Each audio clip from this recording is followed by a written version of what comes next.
As oscilações podem percorrer um meio como o ar ou a água, sem transportar matéria junto com elas. Esses distúrbios mecânicos são chamados ondas. Em qualquer época, ocorrem certas experiências que quase ainda não seriam possíveis. Essas experiências são conhecidas como estado da arte. Constituem um teste da perícia e engenhosidade dos melhores físicos e experimentalistas. Um exemplo disso hoje poderia ser a tentativa de detectar as ondas gravitacionais, procedentes de estrelas distantes. No final do século XVII, uma dessas experiências de estado de arte foi medir a velocidade do som. O som normalmente chega até nós através do ar. Se aqui não existisse ar, vocês não estariam me ouvindo.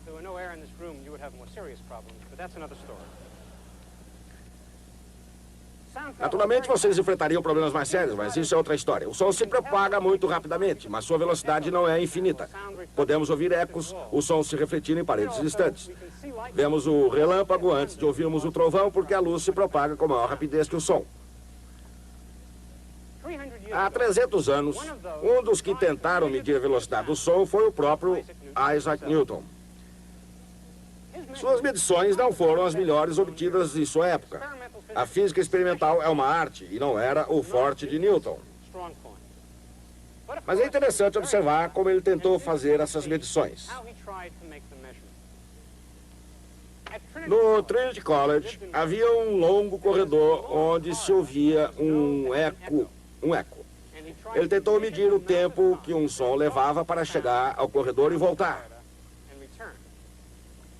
Como instrumento de medição, ele utilizou um simples pêndulo. O tempo gasto por um pêndulo para completar um balanço depende do seu comprimento. No momento em que se ouvia o som agudo, o pêndulo era liberado. Se o pêndulo voltasse antes do som, ele estava adiantado, e seu comprimento era aumentado. Se o som voltasse primeiro, ele estaria atrasado, e o pêndulo tinha o seu tamanho reduzido. Dessa maneira, ele pôde se aproximar cada vez mais do tempo exato que o som demorava para chegar ao corredor e voltar, podendo assim medir a velocidade do som. Agora vamos explicar o que é o som. O som é uma onda, um distúrbio que se propaga numa velocidade definida, como as ondas nesta máquina. Um bom ponto para iniciarmos a nossa discussão sobre as ondas é utilizarmos dois osciladores harmônicos como estes, ligados um no outro.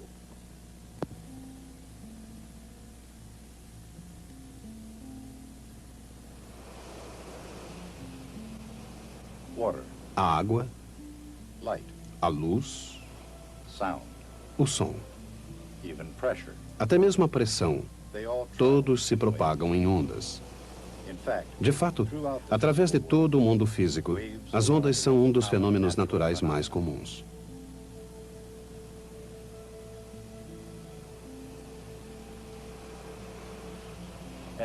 E a natureza não é a única capaz de fazer ondas. As pessoas também podem fazer suas próprias ondas. Elas fazem isso há muito tempo.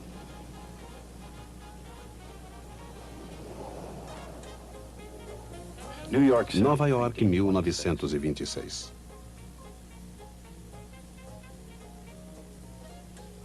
Os nossos aplausos para Gertrude Ederle, a primeira mulher a atravessar a nado o Canal da Mancha. Aqui está acontecendo muito mais do que percebem os nossos olhos. Essa é uma onda de choque humana, com uma frente de onda circular, como os movimentos moleculares de uma onda sonora num gás. A onda passa de uma pessoa para outra, deixando um vácuo parcial em seu rastro. Essa frente de onda não recorrente foi inofensiva. Essa outra, não.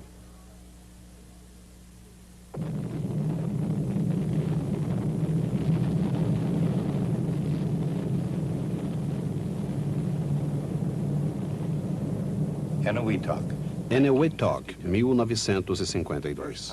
O primeiro teste da bomba de hidrogênio. O mundo em geral sente o calor da primeira onda de choque nuclear na Guerra Fria. Mas o fenômeno de dispersão das ondas remonta a uma época muito anterior a 1952, anterior mesmo a 1926. Ele remonta à própria origem dos tempos e do próprio universo, na verdade. O Big Bang. E como no início de tudo, um distúrbio ocorrido num determinado local, seja natural ou artificial, causa inevitavelmente uma reação em outro. É sempre assim. Um distúrbio nas condições atmosféricas de uma região polar causa problemas numa ilha tropical do outro lado do globo.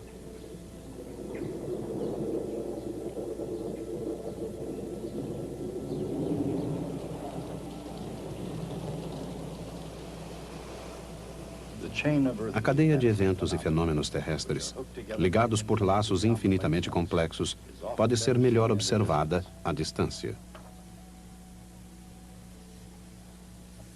Mas talvez possa ser melhor compreendida em close-up.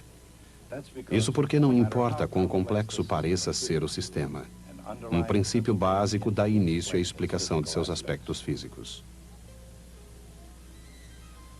Se diferentes sistemas mecânicos são unidos, uma perturbação num deles é transmitida ao outro.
Quando qualquer sistema mecânico estável é perturbado, a resposta da natureza é o movimento harmônico simples.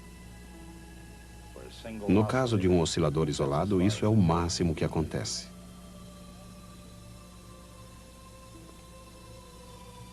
Mas quando os osciladores estão ligados uns aos outros numa cadeia, um distúrbio registrado num deles é transmitido ao outro e ao seguinte, até o fim da sequência. Essa é a essência de uma onda mecânica.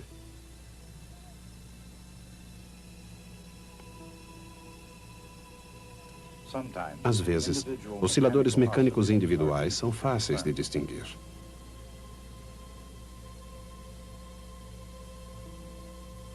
Em outros casos, a própria onda é mais fácil de ser observada do que os osciladores em si.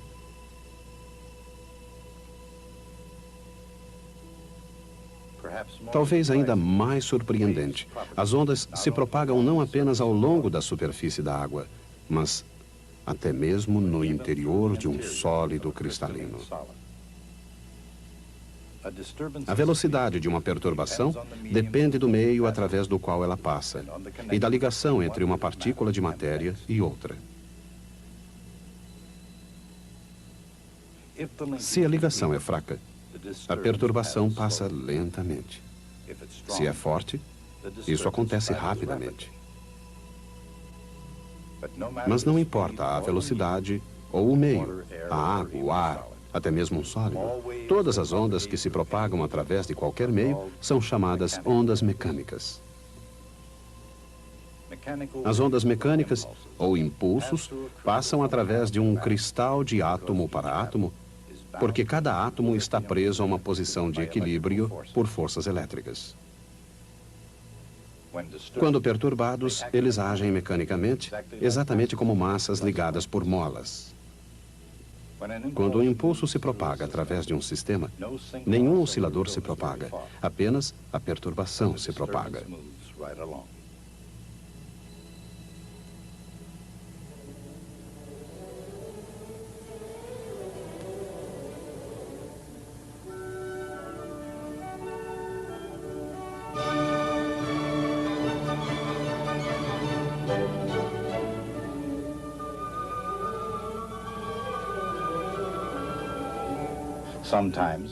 Às vezes, as oscilações mecânicas podem ser mais tocantes do que propriamente perturbadoras. Podem ser tanto arte como ciência e serem apreciadas como ambas.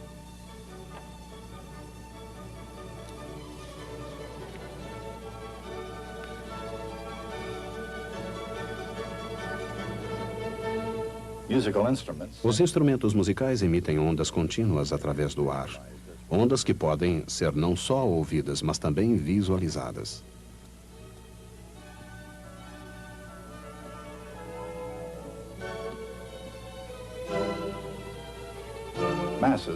Massas ligadas por molas talvez não tenham a beleza da música, mas o princípio é o mesmo. Ele pode ser descrito por poucas palavras. Cada onda tem uma amplitude, a dimensão do distúrbio. Essa amplitude é preservada à medida em que a onda se propaga.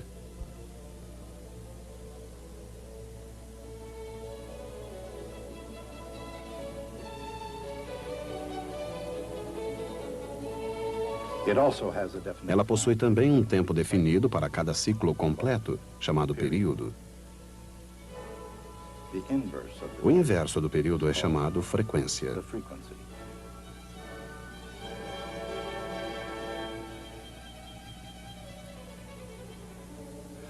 O tom da música depende de sua frequência. Quanto mais alta a frequência, mais alto o tom ou altura do som.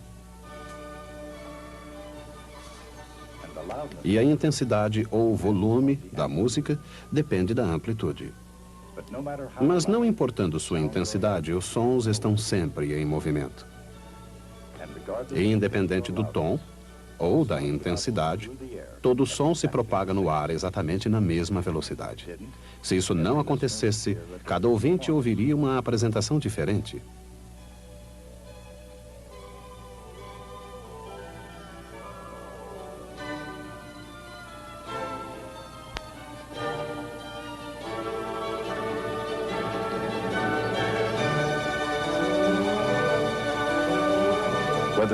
Quer seja breve e suave, ou forte e longa, cada onda tem uma distância definida de uma compressão à outra, chamada comprimento de onda.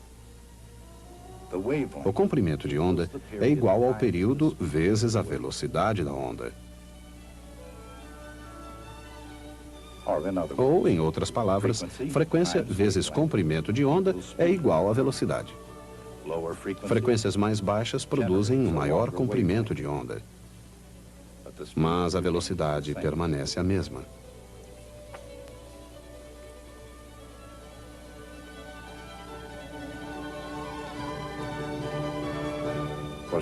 No caso de ondas sonoras no ar, a velocidade é sempre a mesma, independente da frequência, do comprimento de onda e até mesmo da amplitude.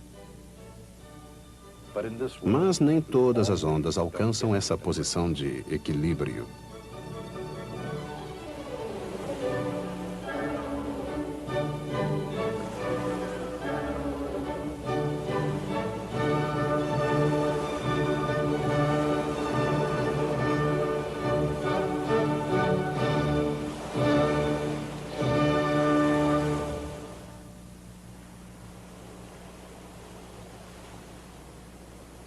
As ondas sonoras e as ondas aquáticas se propagam com diferentes velocidades. E ao contrário das ondas sonoras, as ondas aquáticas podem desenvolver velocidades diferentes umas das outras. Longe do continente, no alto mar, ondas longas andam mais depressa que ondas curtas. Mas perto da praia, as ondas andam juntas. Independentemente de seus comprimentos, todas as ondas têm sua velocidade reduzida à medida em que se aproximam da praia. Na mecânica das ondas, isso é o essencial.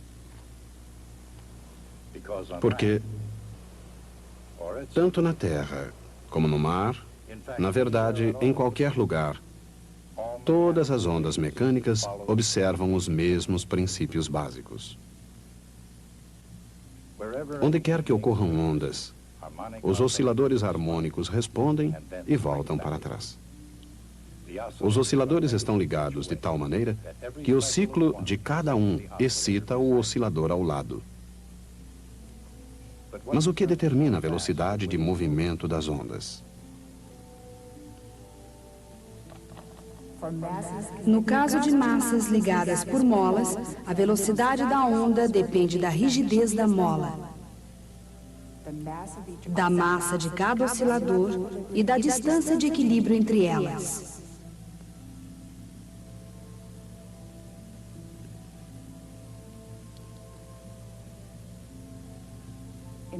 Na água, a gravidade é a força que faz a água voltar para trás. É por isso que a gravidade determina a velocidade da onda aquática e também seu comprimento. Se a água é muito mais profunda do que o comprimento da onda, sua velocidade é aproximadamente igual à raiz quadrada de g, a aceleração da gravidade, vezes o comprimento de onda, dividido por 2π. Em outras palavras, as ondas oceânicas longas movem-se rapidamente, enquanto as ondulações pequenas movem-se mais lentamente. O resultado é que, na água profunda, as ondas longas passam sob as ondulações da superfície. E quer se trate de ondas longas ou pequenas ondulações, as ondas aquáticas diferem das ondas mecânicas simples de várias outras maneiras. Por exemplo, massas e molas podem oscilar na mesma direção em que estão ligadas. Essas são as chamadas ondas longitudinais. E também podem ocorrer para os lados. São chamadas ondas transversais.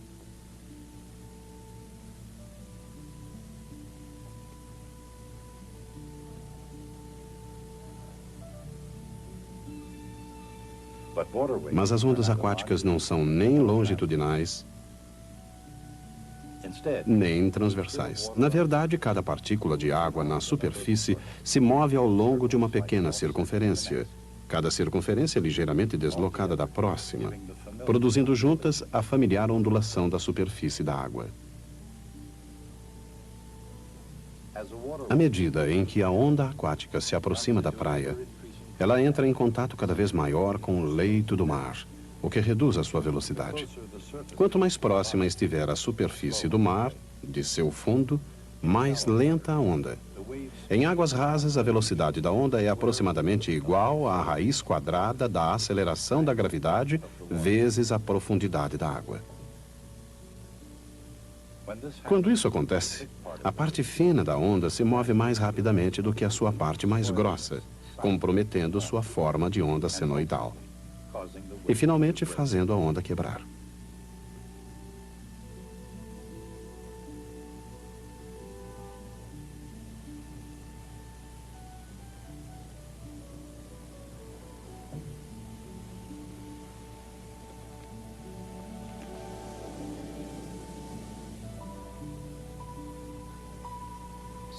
As ondas sonoras podem ser ouvidas, mas não podem ser vistas. As ondas sonoras são produzidas por algo que vibra o ar. Um objeto em vibração faz com que o ar circundante entre em movimento, comprimindo e expandindo sua densidade com cada vibração. Uma onda sonora apresenta a mesma frequência de sua fonte. A força que impulsiona uma onda sonora provém de uma mudança de pressão em consequência do aumento ou diminuição da densidade do ar. Enquanto que a velocidade das ondas aquáticas depende da gravidade, a velocidade do som depende da pressão e densidade do ar. No ar, a velocidade do som é aproximadamente igual à raiz quadrada da pressão dividida pela densidade do ar.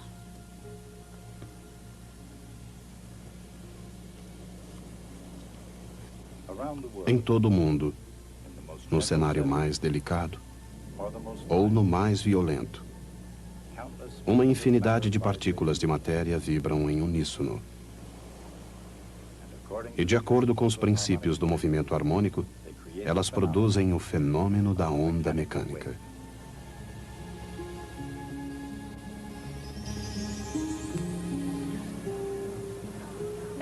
Agora compreendemos porque Isaac Newton utilizou um pêndulo num corredor do Trinity College. Ele tinha uma teoria sobre a velocidade do som e achava que ela devia ser igual à raiz quadrada da pressão atmosférica dividida pela densidade do ar. Quando utilizou esses valores para determinar essa velocidade, o resultado foi 979 pés por segundo. Newton tentava medir a velocidade a fim de confirmar se sua teoria estava correta. Mas a medição mais precisa não foi obtida por Newton. A melhor medição obtida na época foi a de William Derham, que conseguiu um resultado de 1.142 pés por segundo. Nessa altura, Newton precisou fazer o que todo cientista deve fazer: um julgamento de valor. Sua teoria previu esse número. A experiência mediu esse resultado. A questão era, isso é bom ou ruim? Esse acordo ou desacordo entre esses números é satisfatório ou insatisfatório? Sabemos hoje que o que Newton fez foi um ato absolutamente estarrecedor. Antes dele, ninguém tinha a menor ideia de qual deveria ser a velocidade do som. Foi então que surgiu Newton, com a ideia correta do que era o som, e calculou sua velocidade com um erro de 20%. Ele deveria ter ficado satisfeito. Mas Newton analisou a situação e achou que ela era total e completamente inaceitável. Porque todo o avanço da revolução científica desde o tempo de Copérnico era retirar a mágica e o ocultismo da ciência. Newton havia introduzido sua teoria da gravitação, na qual forças invisíveis agiam entre os corpos a grandes distâncias e sem que houvesse nada entre eles. Isso parecia a Newton e seus contemporâneos como mágica. Newton defendia a sua teoria dizendo que ela estava correta porque funcionava. Ele conseguia fornecer predições numéricas exatas. Esse é o verdadeiro teste da validade de uma ideia científica. Se a concordância é o verdadeiro teste da sua teoria da gravitação, ela também deveria ser o verdadeiro teste da sua teoria da velocidade do som, que estava errada em 20%. Newton decidiu então corrigir sua própria teoria. O que ele fez tem um nome especial: cozinhada. Nenhum cientista jamais fez uma coisa dessas. Uma cozinhada feita pelo grande Sir Isaac Newton na sua obra fundamental da ciência, Os Princípios. Vou contar o que ele fez. Ouçam com muita atenção. Ele diz: o som desenvolve 979 pés por segundo. Não através do ar, mas através do espaço entre as moléculas de ar. Na verdade, ele anda ainda mais a cada segundo, porque as próprias moléculas ocupam espaço. Que espaço elas ocupam? Ele diz: sabemos que a densidade do ar é 470 vezes menor do que a densidade da água. Se imaginarmos um volume como esse contendo ar, esse ar poderia ser condensado em 1 sobre 470 desse volume. Nesse caso, a distância linear seria de 1/9 da distância linear original.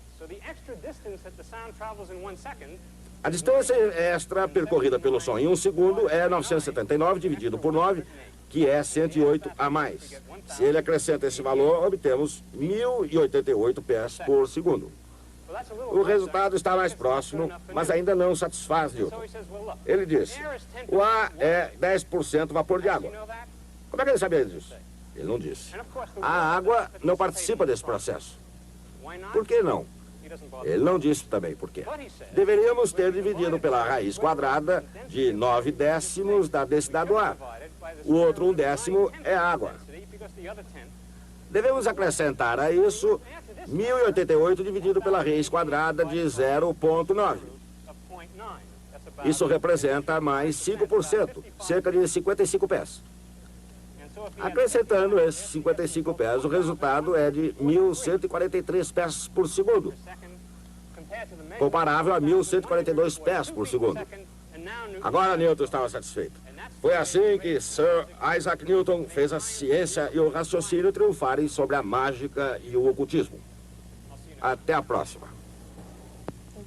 A verdadeira razão da diferença entre o cálculo de Newton e a velocidade do som medida é que o ar é aquecido quando comprimido, fazendo com que volte para trás um pouco mais rapidamente. Esse efeito sutil não seria descoberto senão um século depois da morte de Newton.